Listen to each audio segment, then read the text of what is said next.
Dans ce processus-là, qui est un phénomène de fond, une évolution qui s'est structurée dans l'offre d'insertion, la question qu'on peut se poser, c'est finalement comment les sujets et comment les personnes réagissent à ces injonctions à l'autonomie et à ces injonctions à la capacité d'initiative.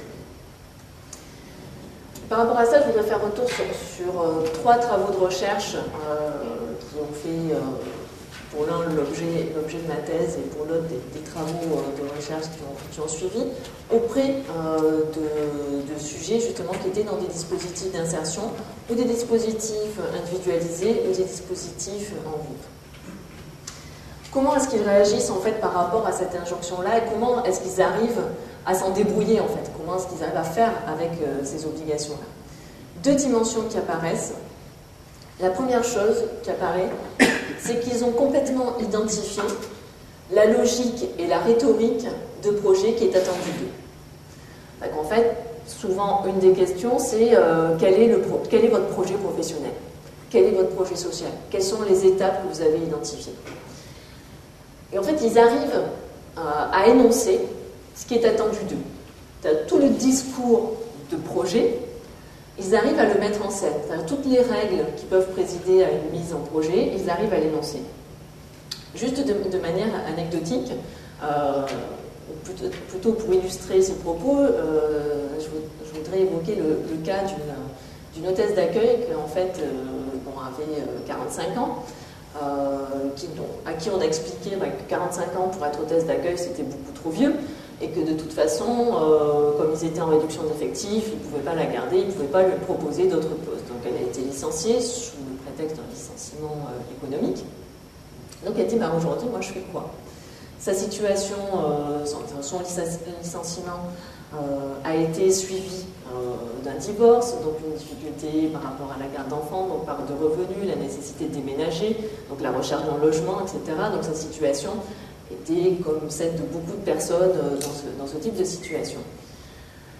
Et au cours de l'entretien, elle dit, effectivement, quand je suis allée à ce qui était à l'époque la NPE, quand j'ai fait mon bilan, etc., quand j'ai commencé la formation, chaque fois ce qu'on m'a demandé, c'est quoi votre projet? Vous avez envie de quoi?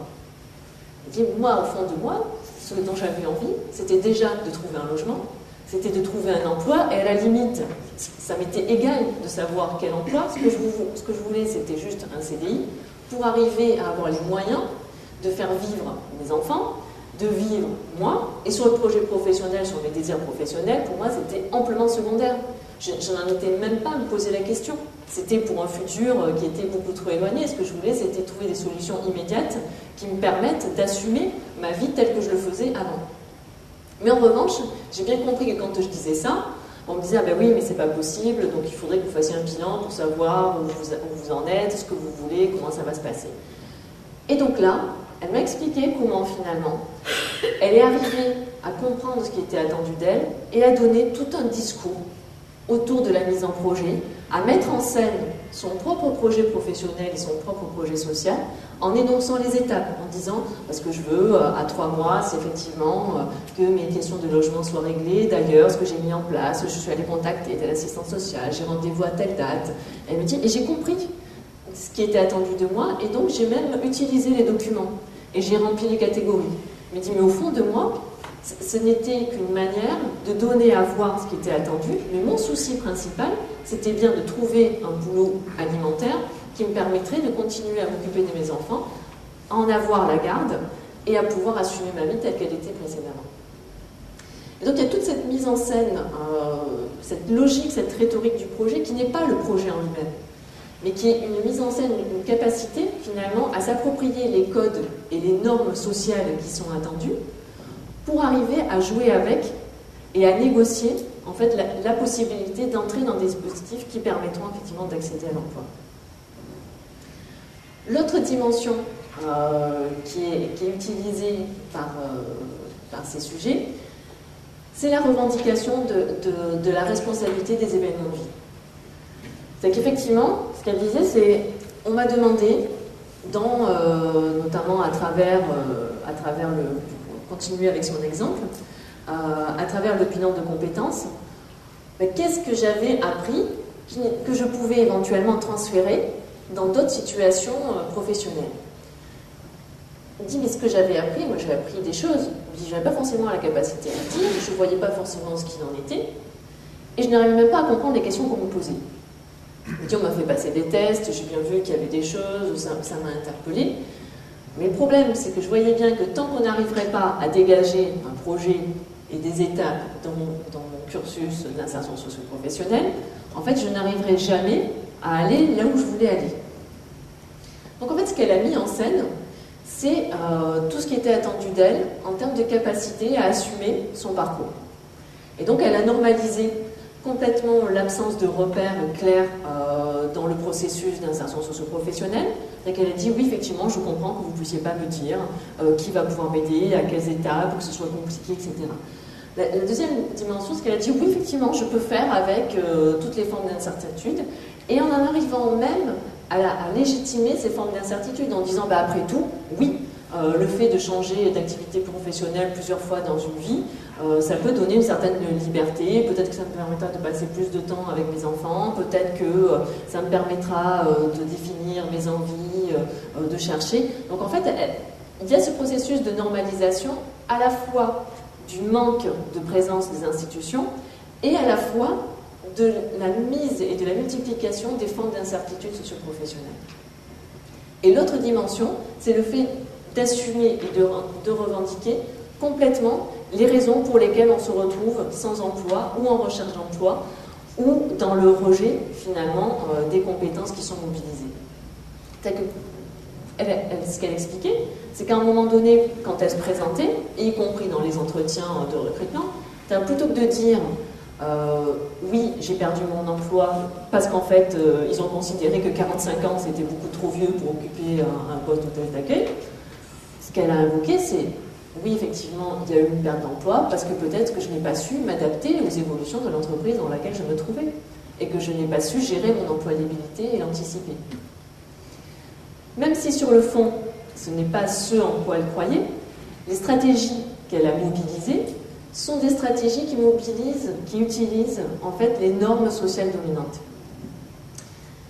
Ce qui a amené en fait à montrer que dans les stratégies qui sont utilisées par les demandeurs d'emploi ou les personnes qui sont dans des situations de processus d'insertion professionnelle, il y a une utilisation, alors sur le terme on pourrait discuter, mais ce sont des stratégies identitaires de type personnologique, c'est-à-dire que plutôt que de négocier avec l'institution l'envie ou le désir professionnel, ce qu'on va négocier, c'est ce que l'on est, et mettre en scène ce que l'on est, pour qu'il n'y ait pas de discussion ensuite sur les formes d'orientation.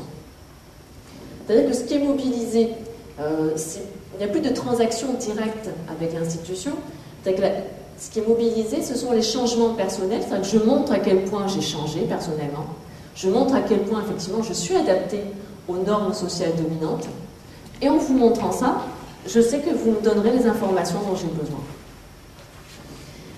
Ce qui est intéressant à travers cette mise en place de stratégie, c'est deux dimensions. D'une part, les sujets ont le sentiment qu'ils arrivent à subvertir le système et les contraintes du système dans lequel ils sont, en s'appropriant les règles du système et en se préservant individuellement, en disant finalement moi ça me permet de rester tel que je suis, mais en même temps d'utiliser ce qui est pour arriver à l'insérer. Et en même temps, ça veut dire qu'ils ont la capacité d'analyser ce système et d'en comprendre le fonctionnement pour arriver à s'adapter et à développer de nouvelles formes d'insertion socio-professionnelle. Maintenant, le fait de savoir que les sujets dans ce type de dispositif d'insertion socio-professionnelle sont amenés à développer des stratégies de ce type-là, forcément, ça nous interroge en tant qu'intervenants, c'est-à-dire que si les personnes sont obligées de prendre tous ces détours, est-ce qu'il n'y a pas des moyens plus simples pour les aider à trouver des ressources qui ne les obligent pas à ces mises en scène d'eux-mêmes et à ces mises en scène individuelles? Par rapport à ça, peut-être qu'il y a au moins deux pistes d'action. Une première piste qui serait autour du fait de renforcer l'étayage institutionnel, c'est-à-dire que plutôt que de renforcer l'absence de repères institutionnels, peut-être que le fait de travailler en réseau et de multiplier les contacts que l'on peut avoir en tant qu'intervenant et en tant qu'acteur de l'insertion et de la formation pourrait permettre finalement au sujet de trouver des repères plus clairs sur quels sont les dispositifs qui existent, comment est-ce que je peux arriver à m'orienter et avoir les informations nécessaires pour ne pas passer du temps dans des transactions et des négociations interindividuelles. Et la deuxième dimension, c'est peut-être de réfléchir sur le contenu même des offres d'intervention. Donc on a parfois tendance à demander dans les dispositifs ou d'insertion, ou de formation, ou d'accompagnement, ou d'orientation, de systématiser toutes les démarches réflexives. Et peut-être que moins de démarches réflexives et plus d'actions concrètes en termes de mise en œuvre de recherche ou d'emploi ou d'analyse des offres existantes pourrait limiter l'obligation que l'on fait au sujet d'avoir à mobiliser ce qu'ils sont plus que ce qu'ils font.